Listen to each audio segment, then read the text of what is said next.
चलिए आज की शुरुआत करते हैं आज के करंट अफेयर से। और आज का पहला करंट अफेयर है, हाल ही में इटेल इटालियन ओपन 2026 का पुरुष एकल खिताब किसने जीता है?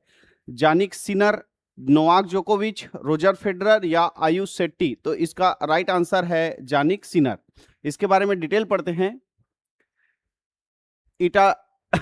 इतालवी ओपन यानी इटालियन ओपन 2026 का पुरुष एकल खिताब इटली के जानिक सिनर ने जीता है। जानिक सिनर ने फाइनल में नॉर्वे के कैस्पर रुड को 6-4, 6-4 से हराकर यह खिताब अपने नाम किया है। सिनर 1976 में एड्रियानो पनाटा के बाद, है ना, एड्रियानो पनाटा के बाद इटालवी ओपन जीतने वाले पहले इटालवी पुरुष खिलाड़ी हैं। मतलब इटली ओपन जो होता है, इटालियन ओपन, उसको किसी इटली के व्यक्ति ने जीता है। ऐसा 1976 के बाद ये हुआ है 2026 में। 1976 में इटली के एड्रियानो पनाटा ने जो है इटालियन ओपन को जीता था, और अभी इटली के जानिक सिनर ने जो है 2026 में इटालियन ओपन को जीता है। इस जीत के साथ सिनर ने सभी 9 एटीपी मास्टर्स 1000 खिताब जीतकर अपना कैरियर गोल्डन मास्टर पूरा कर लिया है। वह नोवाक जोकोविच के बाद ऐसा करने वाले केवल दूसरे खिलाड़ी हैं। मतलब एटीपी मास्टर 1000 खिताब जीतने वाले नोवाक जोकोविच के बाद दूसरे खिलाड़ी कौन बन गए हैं? आपके ये इटली के खिलाड़ी हैं जिनका नाम क्या है? जानिक सिनर। तो अच्छे से याद रखेंगे, जानिक सिनर जो है वो टेनिस खिलाड़ी हैं। किस देश से संबंध रखते हैं? इटली से संबंधित रखते हैं, और अभी इटालियन ओपन जीतने वाले ये दूसरे इटालियन हैं। ठीक है, चलिए नेक्स्ट देखते हैं। हाल ही में किस राज्य के भिवाड़ी में पहली एसएमई नेतृत्व वाली सेमीकंडक्टर चिप मैन्युफैक्चरिंग सुविधा का उद्घाटन हुआ है? नागालैंड, तमिलनाडु, गुजरात या राजस्थान? तो इसका राइट आंसर है राजस्थान।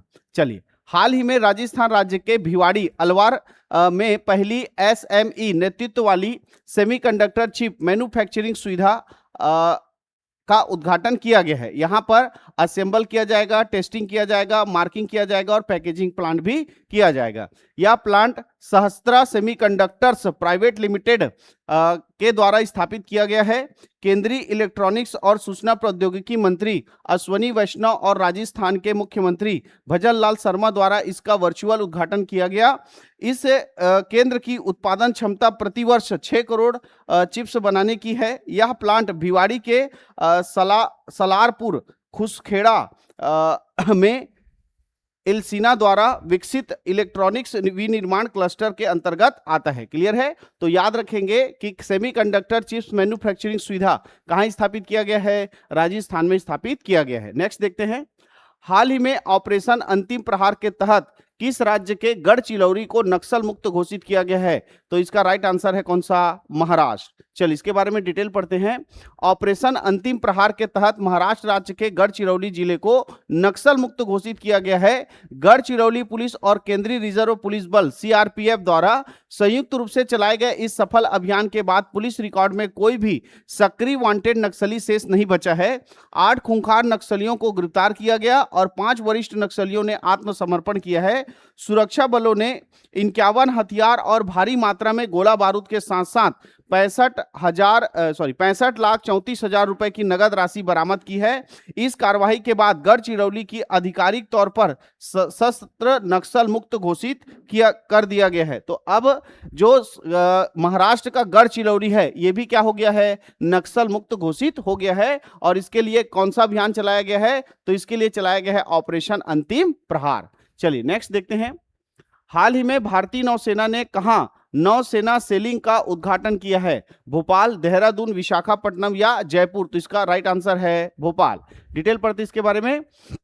भारतीय नौसेना ने मध्य प्रदेश के भोपाल में एक नए नौसैनिक नौकायान नोड का उद्घाटन किया है। नौसेना के पूर्व प्रमुख एडमिरल आर हरि कुमार ने नौकायान को एक खेल के रूप में बढ़ावा देने और मध्य भारत में नौसेना की उपस्थिति को बढ़ाने के लिए इस सुविधा का उद्घाटन किया है। नौसेना कर्मियों के लिए प्रशिक्षण केंद्र प्रदान करना और इस क्षेत्र में रोमांच और प्रतिस्पर्धी नौकायान की भावना को बढ़ाना इसका मुख्य उद्देश्य है। ठीक है, तो नौसेना के द्वारा नौसैनिक नौकायान नोड कहां स्थापित किया गया है? भोपाल में स्थापित किया गया है। नेक्स्ट देखते हैं। हाल ही में देश का पहला मानव हाथी संघर्ष अनुसंधान केंद्र स्थापित करने की घोषणा कहां की गई है? उड़ीसा, झारखंड, उत्तराखंड या बिहार? तो इसका राइट आंसर है झारखंड। केंद्र देश का पहला मानव हाथी संघर्ष अनुसंधान केंद्र स्थापित करने की घोषणा झारखंड के पलामू बाघ अभ्यारण्य में की गई है। ठीक है, तो मानव हाथी संरक्षण अनुसंधान केंद्र ये कहां स्थापित किया जाएगा? झारखंड के पलामू बाघ अभ्यारण्य में स्थापित किया जाएगा। और ये जो है केंद्र सरकार द्वारा स्थापित किया जाएगा, इसकी घोषणा केंद्र सरकार द्वारा की गई है। और इसकी स्थापना क्यों किया जा रहा है? मानव और हाथियों के बीच बढ़ते टकराव को कम करने के लिए वैज्ञानिक तरीका खोजना, हाथियों के व्यवहार को समझना ताकि टकराव की घटनाओं को रोका जा सके, और किसानों की फसलों और हाथियों के जीवन दोनों की सुरक्षा सुनिश्चित करने के लिए ये रिसर्च सेंटर स्थापित किया जा रहा है। कहां? झारखंड के पलामू बाघ अभ्यारण्य में। नेक्स्ट देखते हैं, हाल ही में वीजा के सहयोग से भारत का पहला यूएसडी आधारित डेबिट कार्ड किसने लॉन्च किया है? आईसीआई बैंक ने, एसबीआई बैंक ने, एचडीएफसी बैंक ने या पीएनबी बैंक ने? तो इसका राइट आंसर है आईसीआईसीआई बैंक ने। चलिए इसके बारे में डिटेल पढ़ते हैं।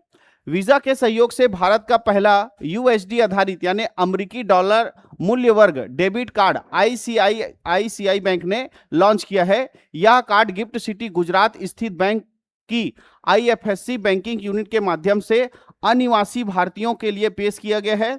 यह सीधे आईसीआईसीआई बैंक के यूएसडी ग्लोबल सेविंग अकाउंट से जुड़ा होगा। इस कार्ड का उपयोग करके विदेशों में खरीदारी करने पर कोई अतिरिक्त विदेशी मुद्रा विनिमय शुल्क नहीं लगता है। यह कार्ड वीजा के प्रीमियम इन्फिनाइट प्लेटफॉर्म पर आधारित है। क्लियर है? तो अमेरिकी डॉलर मूल्य वर्ग डेबिट कार्ड ये कौन सा बैंक जारी कर रहा है? आईसीआईसीआई बैंक के द्वारा जारी किया जा रहा है। नेक्स्ट देखते हैं, हाल ही में भारत की पहली एकीकृत कार्बन कैप्चर उपयोग और स्टोरेज फील्ड प्रयोगशाला कहां शुरू हुई है? ITI Kanpur, ITI Kolkata, ITI Bombay और आईआईटी मद्रास। चार ऑप्शन में से एक सही होगा।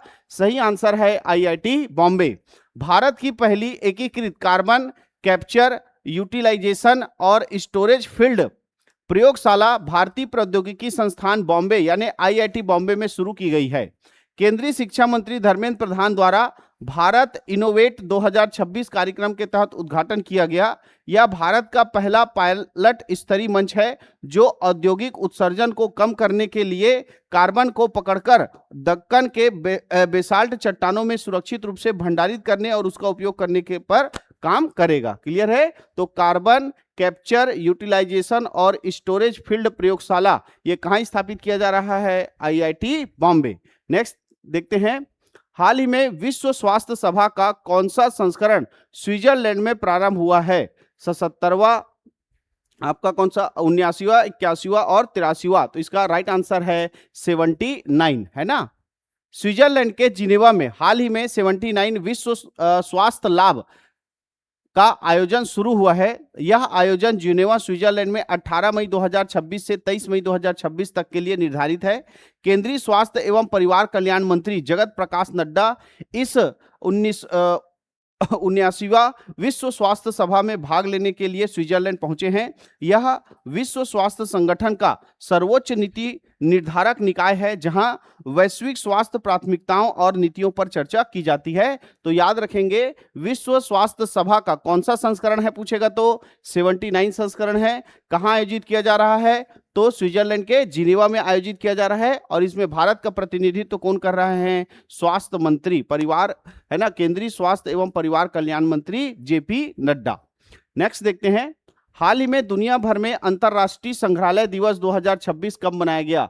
15 मई, 16 मई, 17 मई या 18 मई? तो इसका राइट आंसर है 18 मई। दुनिया भर के लोगों को सांस्कृतिक आदान प्रदान, संस्कृति संवर्धन और आपसी समझ के लिए संग्रहालयों के महत्व के प्रति जागरूक करना इसका उद्देश्य है।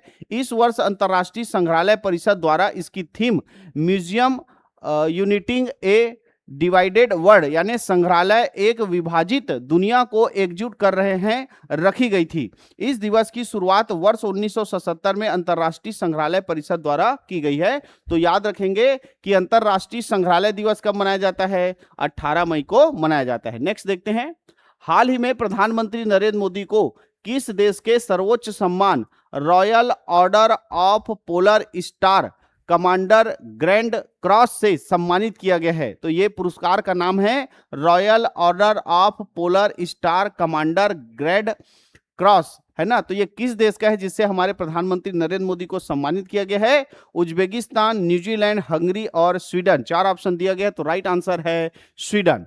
प्रधानमंत्री नरेंद्र मोदी को 17 मई 2026 को स्वीडन द्वारा royal order of the polar star commander grand cross से सम्मानित किया गया है। इसे स्वीडन द्वारा किसी राष्ट्राध्यक्ष या सरकार प्रमुख को दिया जाने वाला सर्वोच्च शाही सम्मान माना जाता है। यह सम्मान उन्हें देश की आधिकारिक यात्रा के दौरान प्रदान किया गया था। यह पुरस्कार भारत की बढ़ती वैश्विक प्रतिष्ठा को दर्शाता है और यह उन 30 से अधिक अंतरराष्ट्रीय सम्मानों में से एक है जो प्रधानमंत्री नरेंद्र मोदी को विभिन्न देशों से प्राप्त हुए हैं। क्लियर है? तो प्रधानमंत्री नरेंद्र मोदी को अभी देश का सर्वोच्च सम्मान कौन से देश ने दिया है बोलेगा तो कौन सा देश है? स्वीडन। क्लियर है? ये हुआ आज का करंट अफेयर।